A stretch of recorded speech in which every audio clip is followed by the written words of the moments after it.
we then have examples by Abdu'l-Baha, contrasting examples of just and unjust kings. He gives an example of Hulagu Khan. Is that Genghis Khan? Is that the same as Genghis Khan? Hulagu Khan was someone else. And Tamerlane. Yeah. No, Hulagu Khan is not Chinese. He's not the same. I'm not up on my Mongol warlords. It's coming from But, that kind yes. of nation. Yes. Same dynasty.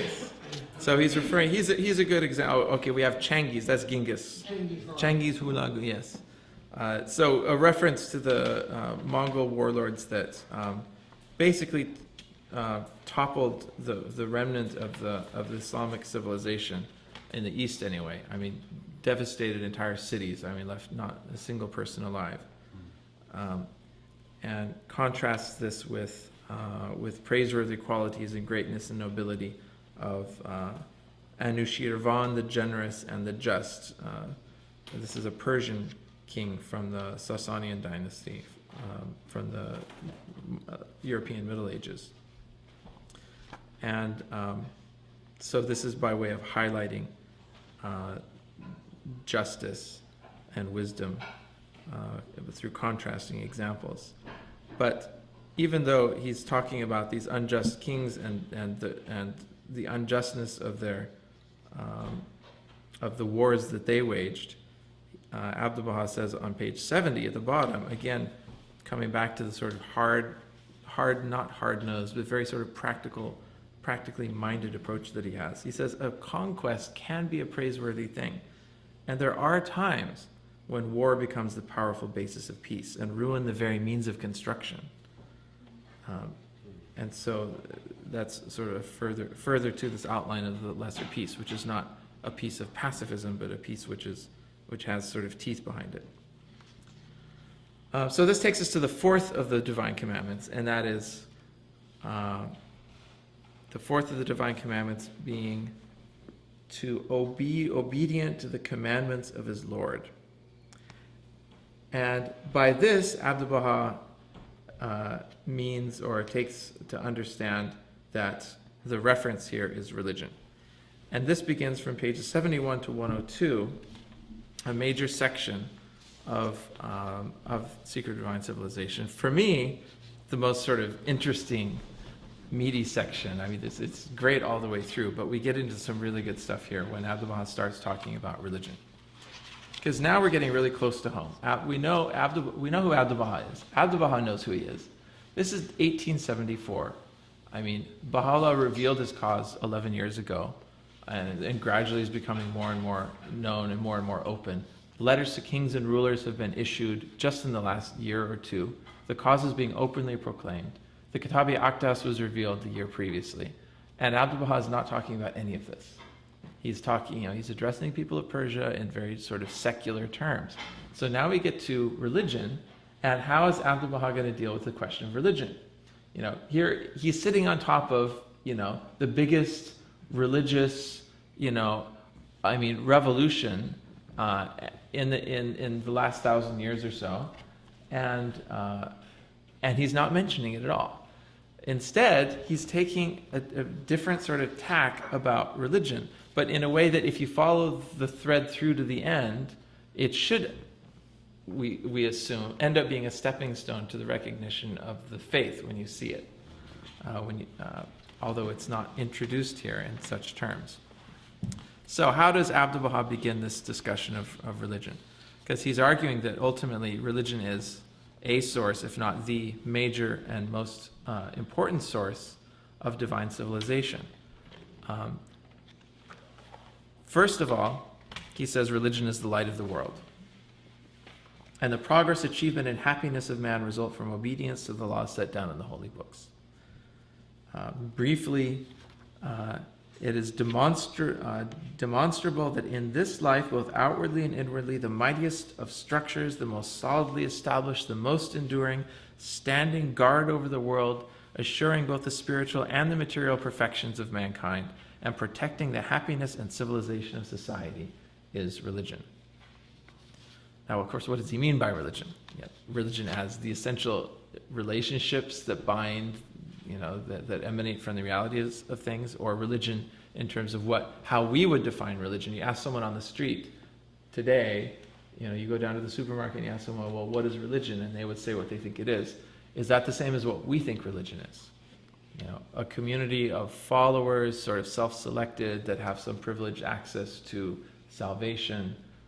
Is that what religion is? And you worship every week, and there's certain laws that you follow? Or is religion something boundaryless, something beyond that, something as stated in One Common Faith, something having to do with the expansion of human consciousness into the next level, and in that sense cannot truly be confined to this or that community. So he says it's the light of the world, but as we already sort of jumped forward here earlier this morning, he says it's a tool, fundamentally. He's not arguing religion is the truth sent by God and that's why you have to follow it. He's saying religion is a powerful tool for the well-being of humankind. And like any tool, it can be used to the wrong ends. Every excellent thing, peerless though it may be, can still be diverted to the wrong ends. And then he mentions the lighted lamp, which can set both the bearer and the house on fire. And it's that religion having set the house on fire a number of times in the past that led certain individuals, even in Abdu'l-Baha's time, well before the new atheist came along. You had maybe the original new atheist, Voltaire. And Voltaire, Abdu'l-Baha addresses him briefly as among those who have repudiated religious faith, who wrote a great number of books attacking the religions, works which are no better than children's playthings, he said. This individual, taking as his criterion the omissions and commissions of the Pope, the head of the Roman Catholic religion, and the intrigues and quarrels of the spiritual leaders of Christendom, opened his mouth and cavilled at the Spirit of God. Now, the thing about Voltaire is most people consider Voltaire to be pretty brilliant. A brilliant writer, a brilliant orator, writes very cleverly. I mean, you read him and he's very persuasive. But it's sort of in the same sense that if you've read some of these modern New Atheist writers, I sort of put them in the same category. Yeah, if anyone's read Christopher Hitchens, his book, God is Not Great, or seen him debate, he is the most brilliant debater. I mean, he makes mincemeat of any argument, anything. But it doesn't mean he's right. I mean, he's right in the sense that, he's attacking something which is outdated and long-lived its usefulness, especially when he gets on the topic of religion and religious, the strangeness of some religious, some stories from the Bible and so forth. He gets on the warpath, and it's a delight to listen to him, really. In the same sense that Voltaire is a delight to read. But it's possible to lose the baby with the bathwater. And I think that's what they've done. I mean, they've completely lost the baby in the bathwater. He passed away a few years ago, didn't he? Yes, he died a few years ago. Went to atheist heaven. Yeah. So Abdu'l-Baha has a few words to say about Voltaire, but When did he live, Voltaire? Was it 1700s. I don't know what year he died. He might have died in the early 1800s, but he was definitely alive in the 1700s. And he comes back to the theme of religion being the greatest instrument for achieving love and unity, and states this sort of in opposition to Voltaire's point on the bottom of page 73. He says, the supreme agency for the enlightenment and the redemption of the world is love and fellowship, and unity among all the members of the human race. Nothing can be effected in the world, not even conceivably, without unity and agreement. And the perfect means for engendering fellowship and unity is true religion. What page is that? That's the bottom of page 73. But notice again that the basis of the argument is that it's useful. It's a tool for engendering love and unity. And in paragraph 75 at the top, after quoting some references, he says, we shall content ourselves with brief references here, the purpose being to determine conclusively whether religion is the very basis and root principle of culture and civilization, or whether, as Voltaire and his like suppose, it defeats all social progress, well-being, and peace. And so Abdu'l-Baha then, for the next, 14, 15 pages, lays out the argument that religion has been the cause of achieving love and unity. So this is the sort of counter-argument to a lot of the modern new atheists who argue you can argue it either way, and that's the thing, so you can't really win an argument this way. You're not going to convince anyone who's already on one side. You're not going to convince them to go to the other side, because you can find, as Abdu'l-Baha has, wonderful examples of how religion has been the cause of the upbuilding of civilizations and peoples over the millennia. Or you could go and point out all sorts of strange stories from the Quran, from the Old Testament, from the New Testament, where God tells people, go cut off the heads of the infidels, go do all sorts of things that seem, because the children came and made fun of this guy, bears descended from the mountains and killed all the children. There's stories in the Bible that you wonder, how could these be inspired works? How could these tell us something important and useful about God and how we should relate to God? And those points, I think, are focused on by these modern new atheist writers, to the exclusion of the examples where religion has been the cause of love and unity. But it's just a matter of sort of tit for tat. But Abdu'l-Baha brings up proofs from scripture and history, beginning with the Israelites on page 75, and talks about the civilization that they set up and that reached such an advanced degree, despite their small numbers. And even to this day, actually, despite their small numbers, the immensely outsized influence that the Jewish people have in the world of art, culture, science, and so forth, is something, it's just truly amazing. There's something very, very special there about their influence in throughout history. And then from page 80 and on, the Christians are the topic.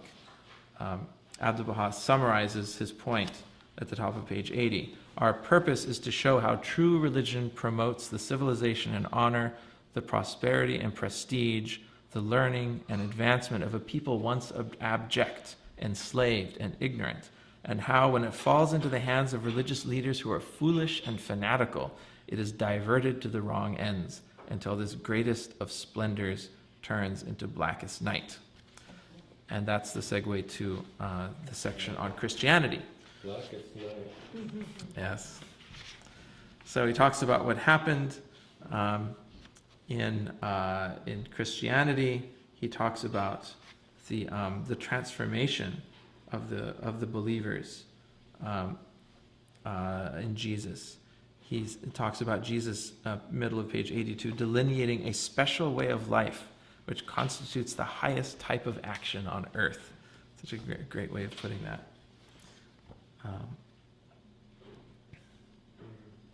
And in page 83, he asks, consider whether there exists anywhere in creation a principle mightier in every sense than religion, or whether any conceivable power is more persuasive than the various divine faiths, or whether any agency can bring about real love and fellowship and union among all peoples, as can belief in an almighty and all-knowing God, or whether, except for the laws of God, there has been any evidence of an instrumentality for educating all mankind in every phase of righteousness. Again, a very powerful and interesting argument. He's saying this is a powerful instrumentality. He's saying, is there any mightier principle, any agency in the world that can bring about love and unity more than belief in God? He's saying again, completely apart from the truth value of that belief. One could read this as an atheist and agree. One could read this as a non-believer in the ultimate reality of religion, in the ultimate existence of some principle beyond this physical world. And one can say, yeah, all this is true. And it would be a great thing if everyone was religious, because then life would be easier for everyone, people would be united, they would love each other, and that would be a better world to live in. It's possible to read all of this purely from a utilitarian standpoint. So He's not arguing that morals come from religion, he's arguing that unity comes from religion. Well, he's also arguing that morals come from religion. I mean, elsewhere, he talks about the moral, that religion is the source of morals. Right, And also but he's kind of focusing on unity. Yeah, in this paragraph. And does that Yeah. mean that if you have unity, the other stuff pretty much comes? Well, he doesn't here say that unity sort of is the basis for everything, that everything proceeds from unity. I think elsewhere he says it all proceeds from love. I mean, if anything, love, and you hear a lot about love and unity. Well, which is prior? And before saying this, I should be able to quote it, but somewhere I've read that Abdu'l-Baha said, when directly asked which is greater, love or unity, he said love. Because unity is based on love. And he said, if there is love, there will be unity. But it's possible for there to be unity without love. Right. And nobody it's wants that kind of possible- world. it's possible- Nobody wants that world. It's possible to be love without unity. Yeah. So it's good. Well, if there's love, then eventually unity will follow, is the argument. If there's true love, then unity will follow. But there's different kinds of unity, not all kinds of unity. There's that unity and uniformity. There's the unity that extinguishes the life of the spirit and the diversity of individual expressions. And that's not the unity we want. Yeah, and there's different kinds of Yeah. love that you can be really mad at somebody who you love. Yeah. Not have unity.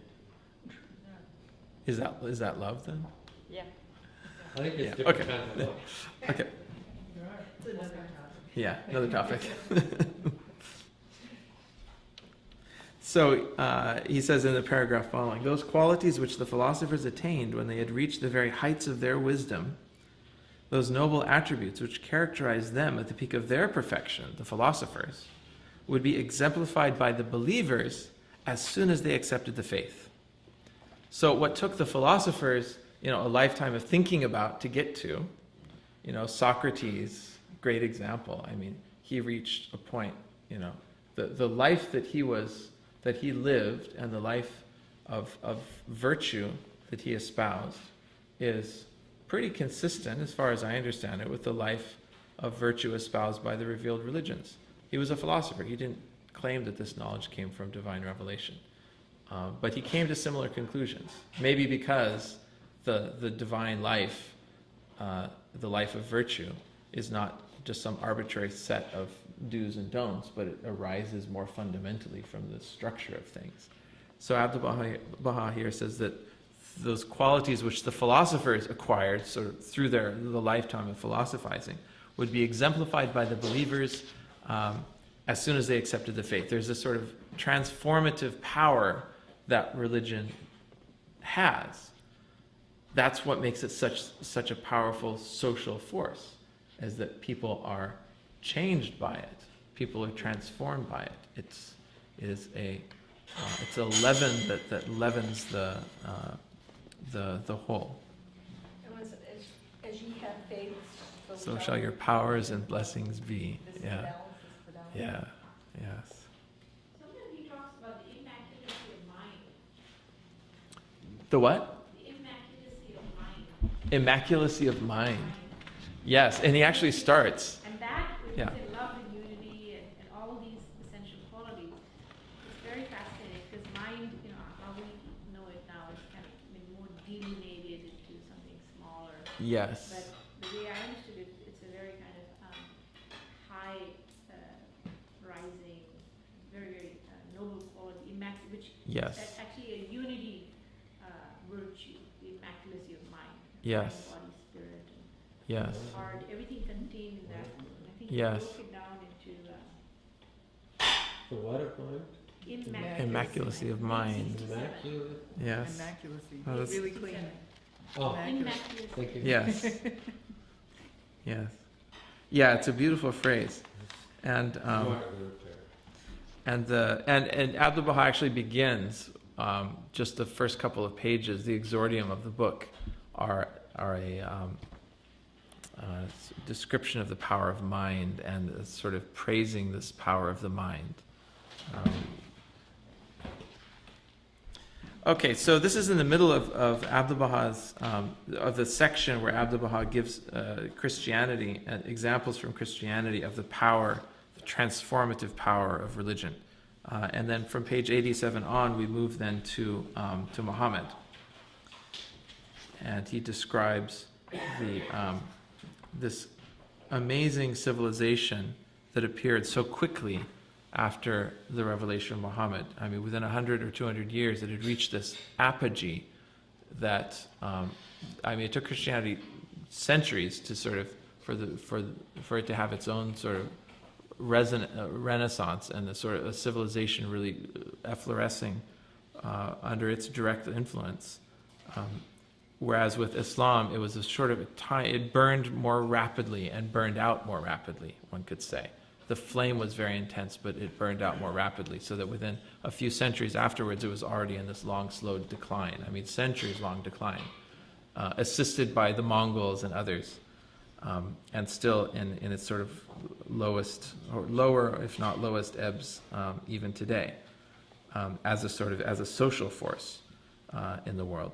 But at the time of its coming, it transformed, a major part of the civilized world. Abdu'l-Baha puts it so beautifully on the end of page 87. He says, "A sea of enlightenment thundered, and science cast down its rays."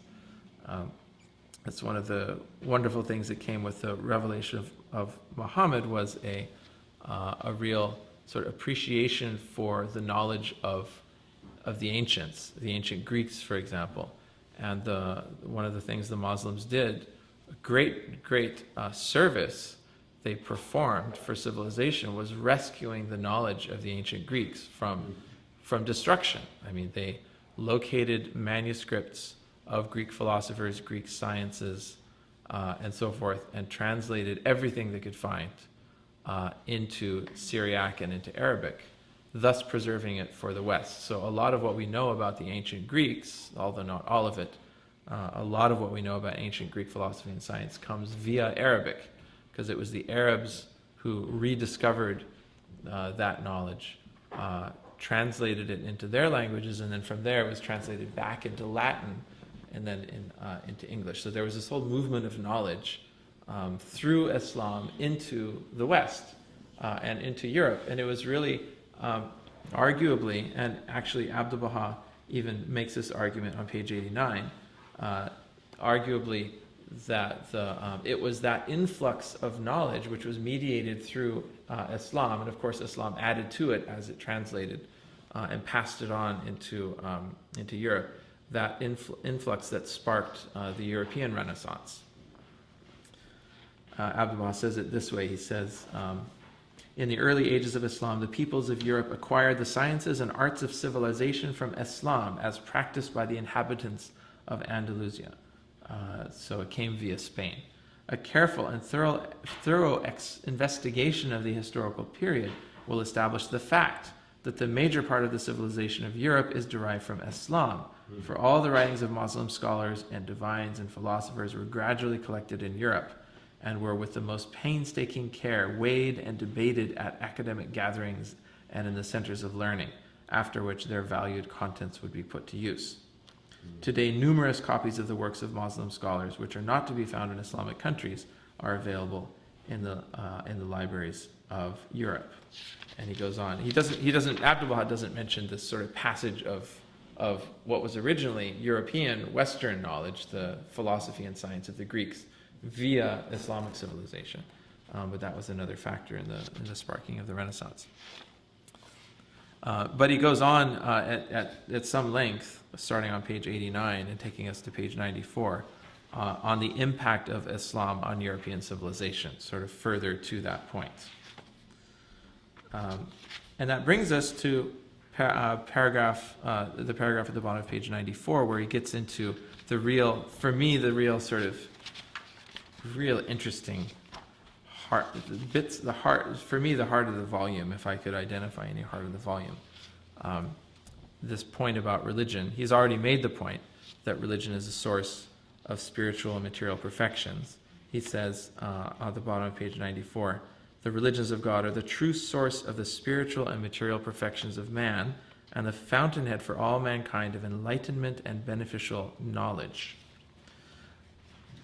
He says religious scripture has been the source of law, and he deals with a point which is very much a point of modern, in the modern debate. And the point is, well, understanding what we know now, and one could argue on the basis of what I've said earlier, well, if religious laws and ordinances, if the idea of virtue and all of this is just merely another expression of the reality of things, if we don't need someone to tell us to not kill others because we can figure that out on our own, if we don't need someone to tell us to be kind, to be loving, to cooperate, and so forth, because these things make sense, then why don't we just do away with the whole apparatus of religion entirely and rebuild our civilization and our moral principles purely on a secular basis? Turn a page in our history, move entirely to secular humanism, leave religion aside, organized religion behind, because it's outlived its usefulness, and we're now past the need for any sort of organized religion. And people will, through the force of reason alone, do the right thing, because they'll understand all of these principles that religion has brought us are in fact derivable from, ultimately, from common sense. Abdu'l-Baha says that won't work. And that's an argument you'll read people say, like Sam Harris is one of the sort of one of the four horsemen of the atheist apocalypse, who's one of the new atheist authors who's written about the death of religion. And he's written a book called The Moral Landscape, where he argues exactly this point. He says basically there's a way to rebuild from scratch sort of a moral foundation for human life, completely without reference to God and religion and so forth. Let's just rewrite it and do it on a secular basis. And this is what Abdu'l-Baha says about this. Well, first of all, he says, even the minutest details of civilized life derive from the grace of the prophets of God. What page? This is on page 96. And then this is where, for me, this is the heart of the argument. Pages 96 to 97. And this is why it won't work. This is why Abdu'l-Baha says it won't work. And this is a very practical point. He says, sincerity is the foundation stone of faith. That is, a religious individual must disregard his personal desires and seek in whatever way he can wholeheartedly to serve the public interest. And it is impossible for a human being to turn aside from his own selfish interests, for his own selfish advantages, and sacrifice his own good for the good of the community, except through true religious faith. For self-love is kneaded into the very clay of man, and it is not possible that without any hope of a substantial reward, he should neglect his own present material good. That individual, however, who puts his faith in God and believes in the words of God, because he is promised and certain of a plentiful reward in the next world, in the next life, and because worldly benefits as compared to the abiding joy and glory of future planes of existence are nothing to him, will for the sake of God abandon his own peace and profit, and will freely consecrate his heart and soul to the common good. A man too there is who selleth his very self out of desire to please God. There are some who imagine that an innate sense of human dignity will prevent man from committing evil actions and ensure his spiritual and material perfection. That is, that an individual who is characterized with natural intelligence, high resolve, and a driving zeal will, without any consideration for the severe punishments consequent on evil acts, or for the great rewards of righteousness, instinctively refrain from inflicting harm on his fellow men and will hunger and thirst to do good. And yet, if we ponder the lessons of history, it will become evident that this very sense of honor and dignity is itself one of the bounties deriving from the instructions of the prophets of God. He goes on the next page. He says, even if we grant for the sake of the argument that the instinctive intelligence and an innate moral quality would prevent wrongdoing, It is obvious that individuals so characterized are as rare as the philosopher's stone.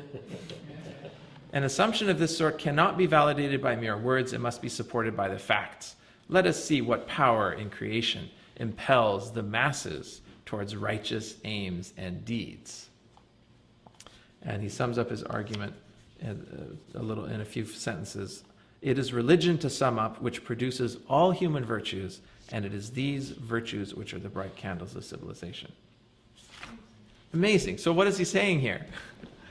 Back to this point about, it has nothing to do with the truth value. His argument, of course, elsewhere he'll argue as to the truth value of the religious claims. That yes, there is a God. Yes, there is an ultimate purpose to human life that has to do with the circle of existence. But this whole theological point is nowhere to be found in these pages. The whole point that's to be found here is religion is a force for social good. And if you can imagine, if you try to imagine a world where you take away religion and somehow are left with moral behavior, he said you're not going to get it. Because we are built, we are machined through our billions of years of evolution to consider our own good before the good of those around us. And it's religion which enables us to consider the good of other people before ourselves. And ultimately, he says, and it's this idea that there's an afterlife, and that what we do is for the hope of reward and for the fear of punishment. That's a selfish motive. Yeah. It becomes a selfish motive too, and that's what makes this such an interesting argument, because it's just a purely utilitarian argument. It's like, you need religion to have order and unity and harmony in the world, and that only works because there's a big stick behind it. There's a threat of punishment if you don't do the right thing. And there's a promise of a bountiful and infinite reward if you do the right thing. It reminds me of when you're raising your children. Yeah. You know? Yeah. Same idea. It's like what Baha'u'llah says in the Kitabi Akdas. He says, regard mankind as a flock of sheep who need a shepherd for their protection. Verily, this is the truth, the certain truth. So it's an argument for the masses, though. He's saying it may be that there are individuals who on their own accord will do the right thing, who will have that internal motivation. But you can't build a society on that. Because he said such individuals are as scarce as the philosopher's stone. They're nowhere to be found. Now, that doesn't mean that this is that this whole idea of the motivation for our actions being reward and punishment, it's acknowledged elsewhere in the writings that shouldn't be our true motivation. It's the motivation of the masses. But there's a tablet by the Bab, which is quoted in Selections of Writings of the Bab. And he says, worship God in such wise that should thy worship lead thee to the fire, no change would it produce. Such and only such befits the worship of the one true God. So likewise should thy recompense be paradise. So the Bab tells us that we should worship God in such a way that if it leads to hell or heaven, it shouldn't make any difference. In other words, the Bab is giving us, I think, the higher principle. The higher principle is that our actions should be completely dissociated from thought of reward or punishment. We do things because they're intrinsically good. But Abdu'l-Baha, it's solely for the love of God. But Abdu'l-Baha here, being very, very realistic, knows that isn't going to work as a foundation for society. For the masses, you need reward and punishment. It's interesting. It's a fascinating point. It's a challenging point because it means that does this mean that there's sort of people who get it and people who don't? Are we talking about there are elites who understand that it's all a story that we're being told so that we do the right thing? I mean, you can take it all the way down that path and say, well, then the whole thing is everything that we're being told, you might suspect that whatever we're being told about the afterlife, whatever we're being told about spiritual consequences, has this very utilitarian view in mind. Well, the purpose that they had in telling us these things was not because they were trying to reveal to us some deep secrets about reality, but because they knew that this was how society had to be organized, is that people had to have the right motivations to do the right things. Which then begs the question, well then what's the reality? What is the reality of reward and punishment in the afterlife and so forth. How does it really, how does it really work? Are we being told the whole story, or are we being told a story that the masses need to hear in order to get humanity to go to the next level of its creation? And we know that Revelation is progressive. We know that, what we're told in any day and age is commensurate with our limitations and our capacity. As Baha'u'llah says in the Hidden Words, he says, know that everything we have revealed unto thee is commensurate with thy capacity and understanding, and not with the melodies of my voice. That's sort of a paraphrase. And he says that in so many places elsewhere in his writings, that what I'm telling you is not the ultimate reality. What I'm telling you is what you can understand. I think we learn that the purpose of this life Yeah. to actually nurture the soul and not to word of award or punishment next world. Yes. It means, our soul, we have an obligation to nurture our soul in order when we go to the next world to be more closer to God. So it's no word of punishment or, award. Right. According to my understanding, the purpose of life. Well, if there's no punishment, then why shouldn't we just go and have a great time and do whatever we want and not worry about the consequences? If it's only about love in the next world. Maybe this is not good for our soul. The soul is expecting to get all the good things to do. Yeah. Not those whatever we want to do. So And that, something like that has also been stated in the Baha'i writings, that it's not so much that God has a big stick, or that he six, pitchfork wielding, demons at you or something, but rather the punishment of the next life is the punishment of deprivation. It's the punishment of remorse. Not to be close to God. It's a punishment of knowing where you, having at least some idea of where you could have been had you made the right choices, which then becomes a self-inflicted punishment. No, but because we believe that it's nothing, one world in the next world. It's so many worlds next world until you reach to God. Yes. It isn't just one world. Yeah, that's part of the mind-blowing nature. I mean, it's hard enough to try to picture the next world, like a baby could possibly imagine anything about life outside the womb. But we know that there's all the worlds of God. It's sort of, it's a ladder. We are going to have it. As much as we do good things in this world, we actually saving for the next world to be in a better stage there. Yeah. This is my understanding. Is it another things which I didn't learn? It's the way you are telling me is not that. I wonder sometimes whether we're too caught up on our own selves, and we're too caught up on the notion, a simplistic notion of immortality. We think we're so special, that we actually deserve, I deserve to live infinitely, just because I happen to have been born. Does that give me the right to exist infinitely? No, we think we have an obligation as a covenant. Yes. Because of that covenant, and we are obligated to actually, we have a duty. Yes. In this world. Otherwise, why we have to suffer so much in this world? So the purpose is that my obligation, I have a covenant to God. Yes. And my obligation is that God created me, and instead now I have to be covenant to God what He's expecting from me to do it, because that soul He has given to my cage, my body, that should be nurtured. And through what? Through all good means and good deeds, all of these. But happiness is one of the things. Doesn't mean that if you go and have a good time, it's part of the nurturing the soul. But going and doing something wrong, or or injustice and selfishness in order to be happy, and then affect it on somebody else, then this is bad. Yeah. So I don't know. I'm having a problem now, having it in one hand. The purpose of life is me nurtured on my soul, according to my covenant to God, and you are telling me that it's in the other hand, it's the punishment and award, being a better place there. A little bit between these two for me is a little bit, conflict. Yeah. Yes. For me, it's a couple of things to the hidden words, and I guess it changes as you develop. but one of them is love me. That I may love If you you. don't love, if you love me not, there's no way my love can reach you. Yes. Exactly. Which leaves in my hands whether or not the love is going to reach me. Yes. And I kind of envision it like a house on a hill. And the sun's always shining, but I can close all the blinds and be in darkness. you know. Yes. And then the other one is let deeds, not words, be your adorning.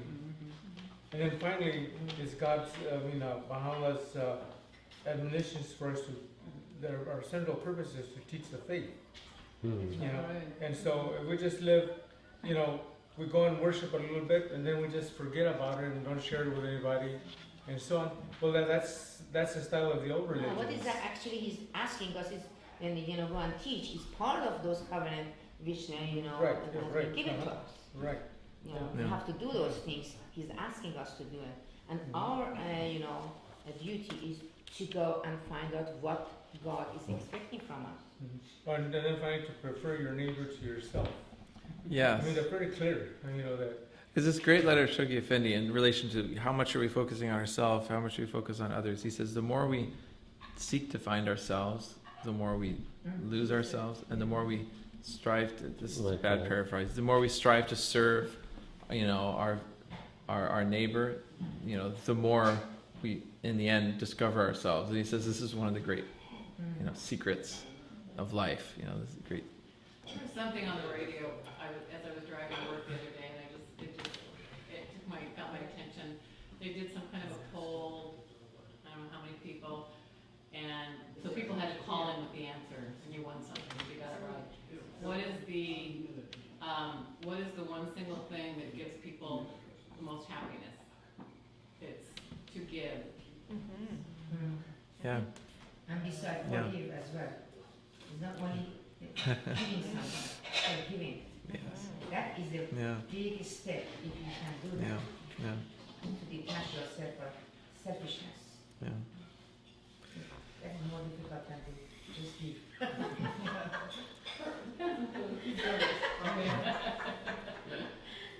So this, sorry, go ahead. I was gonna say, they've done studies to show that those who they, like, given people, half people $20 and said, Yeah. go out and spend this on yourself. Yeah. And then $20 and go spend this on other people, and they found Yeah. at the end of the day, Feel a those who lot gave- better. Yeah. That's right, we're much happier Yeah. who gave to other people. Yeah. Such a simple secret, but how many of us follow it? The Bob say, Yeah. you probably know the quote, basically, that if you're having difficulties yourself, go out and help someone. Right? Yeah. You forget about your problem. Exactly. Yeah. Yeah. So Abdu'l-Baha sort of sums this up on page 99. He says the purpose of these statements is to make it abundantly clear that the divine religions, the holy precepts, the heavenly teachings are the unassailable basis of human happiness, and that the peoples of the world can hope for no real relief or deliverance without this one great remedy. And now we have maybe a little bit of a hint of what's to come. This panacea, however, must be administered by a wise and skilled physician. Echoes of Baha'u'llah here. For in the hands of an incompetent, all the cures that the Lord of men has ever created to heal men's ills could produce no health, and would on the contrary only destroy the helpless and burden the hearts of the already afflicted. Of course, the divine physician is going to be Baha'u'llah, because there is no one else who can cure the ills that currently afflict us. So this takes us into the last section of the book, which we can, I think, go through fairly quickly. For me, the sort of climax were these pages about self-love and this, just driving home this point about religion and reward and punishment. In the final pages, the final section, from page 101 to the end, Abdu'l-Baha turns to the question of education and reform. And we already touched on the question of education earlier and the importance of education, and this is where he really delves into it in great detail. He begins, because Persia at the time was really in need of a lot of education, I guess. He begins by referring to the low state to which his people had fallen at that time. at one time he said the population exceeded 50 million, and with one passage of time, not 1/5 of the population has survived, for the governors would select any victim they cared to, however innocent, and vent their wrath on him and destroy him. So the country has been depopulated, quite apart from the cultural and economic decline. And he asks rhetorically, can we maintain that it is contrary to the fundamentals of the faith to encourage the acquisition of useful arts and of general knowledge, to inform oneself as to the truths of such physical science as are beneficial to man, and to widen the scope of industry and increase the products of commerce and multiply the nation's avenues of wealth? Would it conflict with the worship of God to establish law and order in the cities, and organize the rural districts, to repair the roads and build railroads and facilitate transportation and travel, and thus increase the people's well-being? Would it be inconsistent with the divine commands and prohibitions if we were to work the abandoned mines, which are the greatest source of the nation's wealth, and to build factories from which come the entire people's comfort, security, and affluence, or to stimulate the creation of new industries and to promote improvements in our domestic products? It's very much an argument for, modernizing the economic infrastructure of the country. So he goes on this theme for a couple of pages, and then talks about the need in this state to sort of bring Persia out of its the slump into which it's fallen, the need for educational reform and acquiring useful knowledge, and that begins the section on page 105. It says, among those matters which require thorough revision and reform is the method of studying the various branches of knowledge and the organization of the academic curriculum. And so that gets a couple of pages of attention by Abdu'l-Baha. Particularly, he decries how much time was wasted in schools on material, he says, which is pure supposition, in no way susceptible of proof. Such study consisting in going deep into statements and concepts which careful examination would establish as not even unlikely, but rather as unalloyed superstition. The worst way you can insult a mathematician about their work is to say it's not even wrong. You can say your proof is invalid, and that's fine. You can still hold your head high. But to say it's not even wrong is the ultimate insult. So,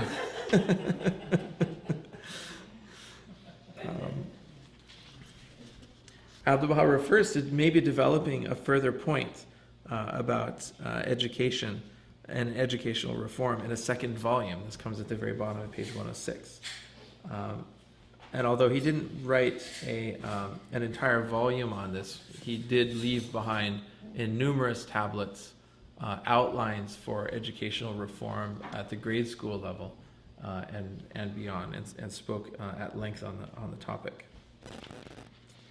He says that these reforms, acknowledges that these reforms need to be enacted in a gradual manner, and that key ingredients for these reforms to be successfully enacted include that a just ruler must have pure intentions, there must be wisdom and consummate skill in statecraft of the governing authorities, and it must also require determination and unstinted efforts of the people. That's the middle of page 108.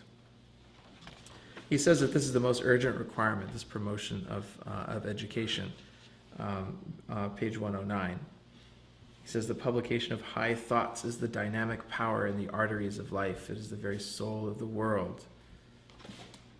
Thoughts are a boundless sea, and the effects and varying conditions of existence are as the separate forms and individual limits of the waves. Not until the sea boils up will the waves rise and scatter their pearls of knowledge on the shore of life.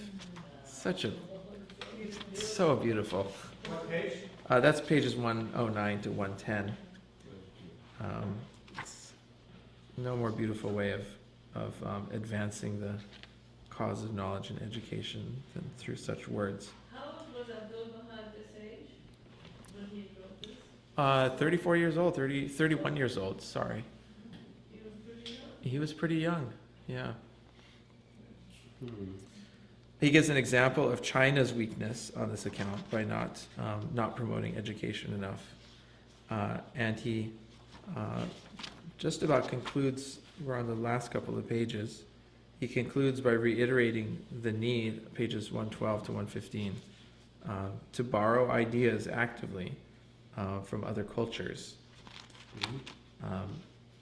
As already mentioned, and with the examples of, for instance, of Muhammad borrowing ideas from others in the Quran, and ends with a call to the people of Persia on the last page to restore the country to its ancient glory. So that is the secret of divine civilization.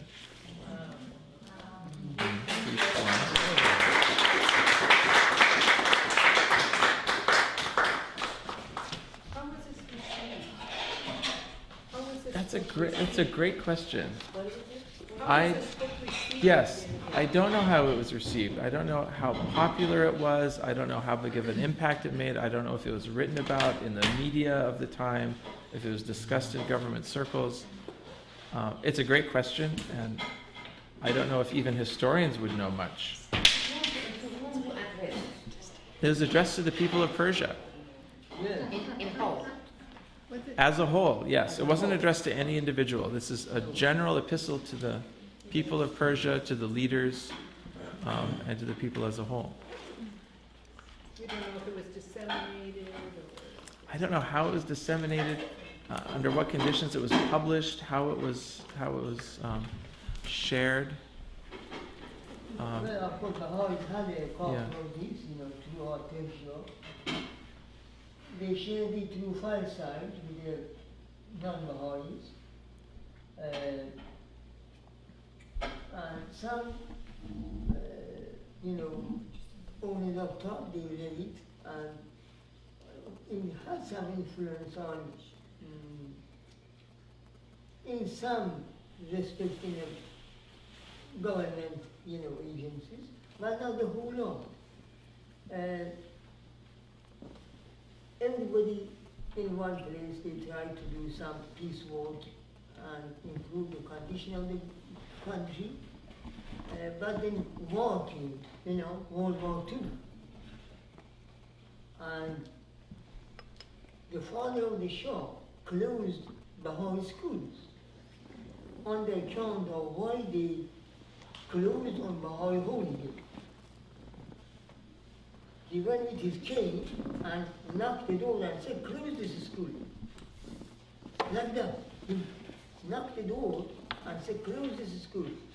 And next day they announced that it started with the school, it can be closed. They closed it down altogether. So, Abdu'l-Baha wrote the book I mentioned to Steve. That was written for him. Then Abdu'l-Baha, all the Baha'is of the West, to go to Persia and start their school, start the medical facilities. He toiled a lot to improve the life of the Iranians. And Baha'is became an example in social-economic development. It is amazing how much Abdu'l-Baha accomplished by establishing an institution in Iran and sending experts from the West, Europe and US, to Iran. Many Baha'is, Western Baha'is, and they answered. And they died in Persia.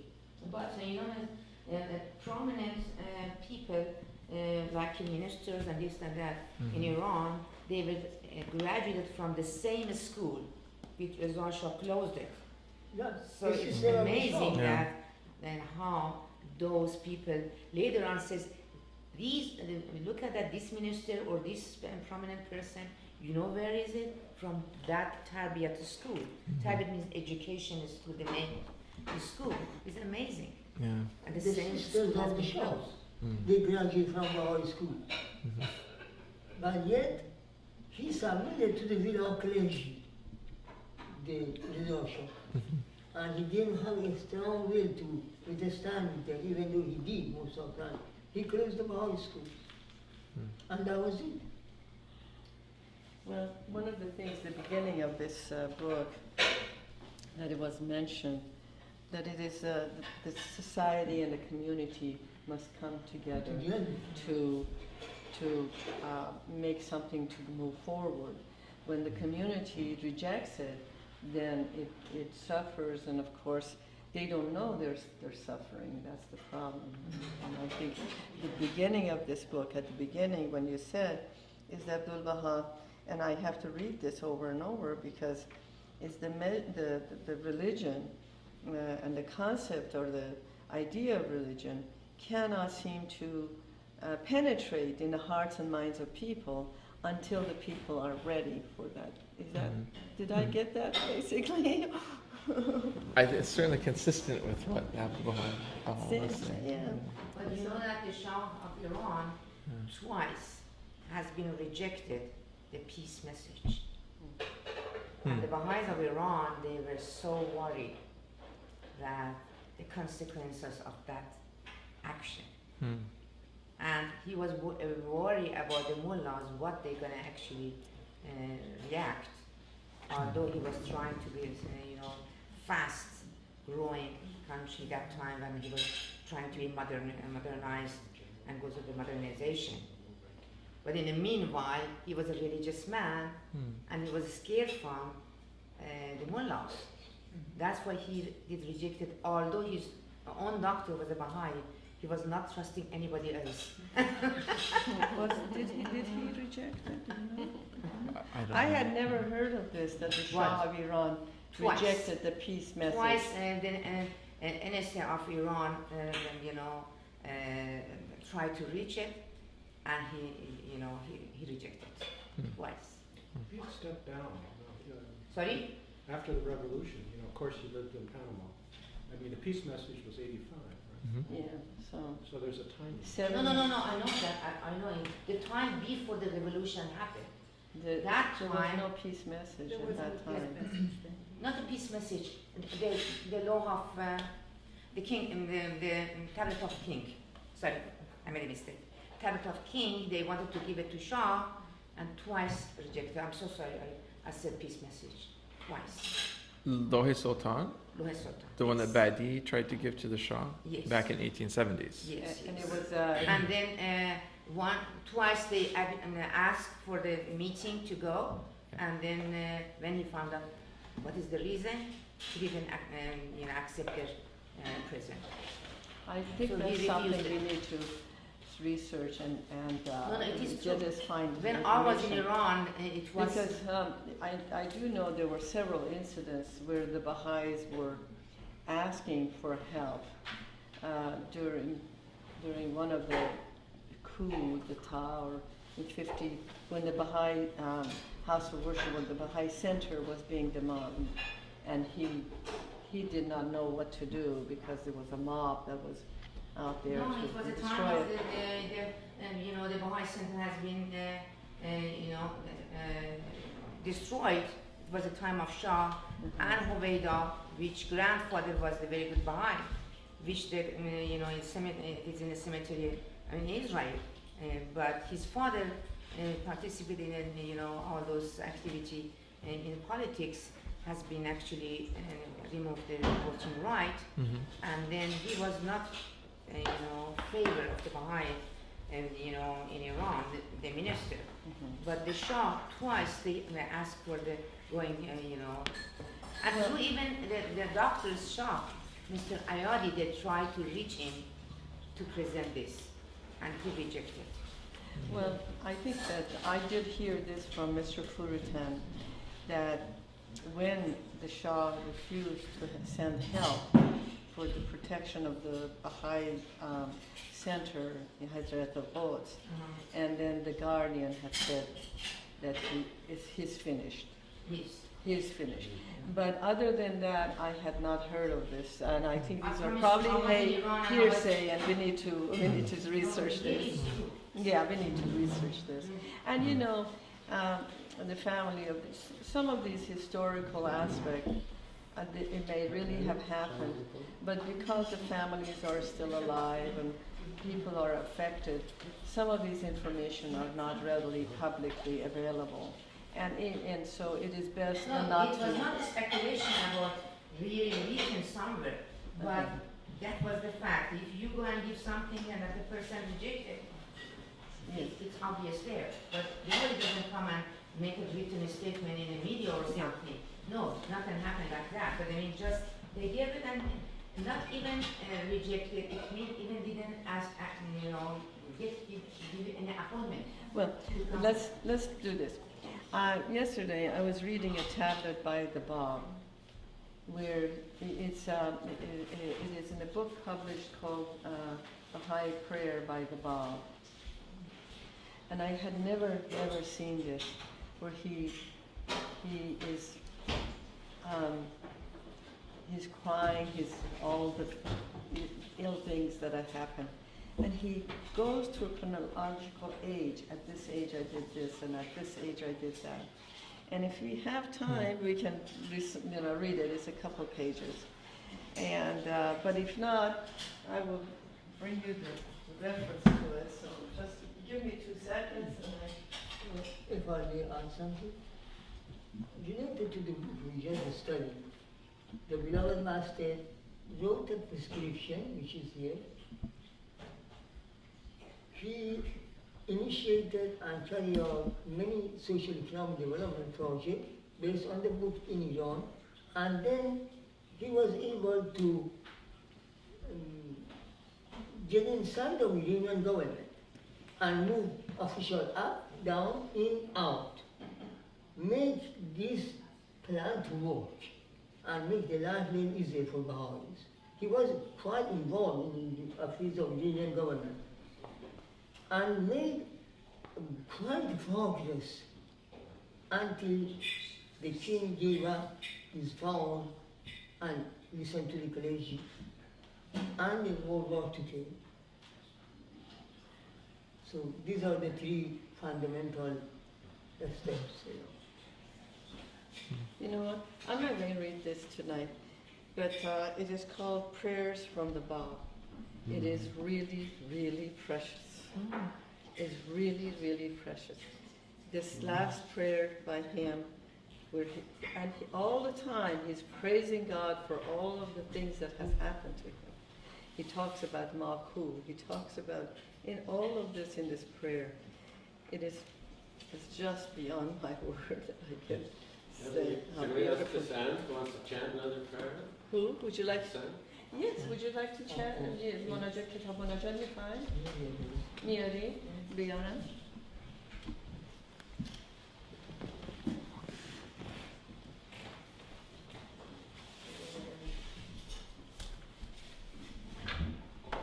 My prayer books, they shut me in walk.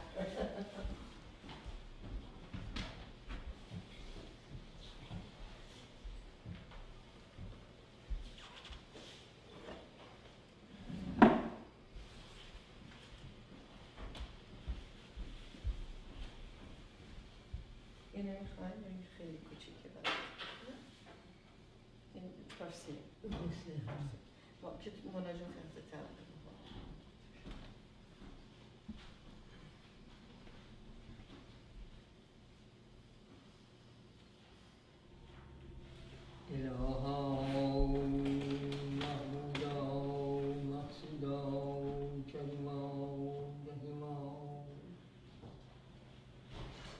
جانها از تو اقتدارها در قبضه قدرت تو هر که را بلند کنی از ملک بگذرد و به عامه و رفعناه مکانا علیا رسند و هر که را بیندازی از خاک پستر بلکه هیچ از او بهتر پروردگارا با تباهکاری و گناهکاری و عدم پرهیزگاری ماعد صدق می‌طلبیم و رعای ملیک مقتدر میجوییم. امر توست و حکم آن تو و عالم قدرت زیر فرمان تو. هرچه کنی از صرف است بر فضل محض یک تجلیات اسم رحمانت رسم و سیان را از جهان براندازد و محو نماید. و یک نسیم از نسائم یوم ظهورم عالم را به حیات تازه مزین فرماید. ای توانا ناتوانان را توانایی بخش و مردگان را زندگی عطا فرما. شاید تو را بیابند و دریای آگاهیت را یابند و بر امر مستقیم مانند. اگر از نقاط مختلف عالم حرف ثنای تو متصور شود، همه محبوب جان و مقصود روان، چه تازی چه فارسی. اگر از آن محروم ماند قابل ذکر نقش الفاظ چه مانی.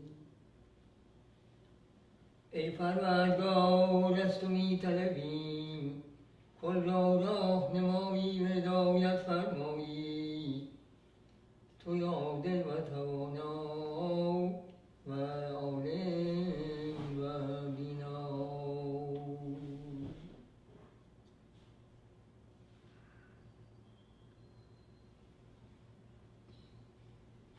یا بها و لبها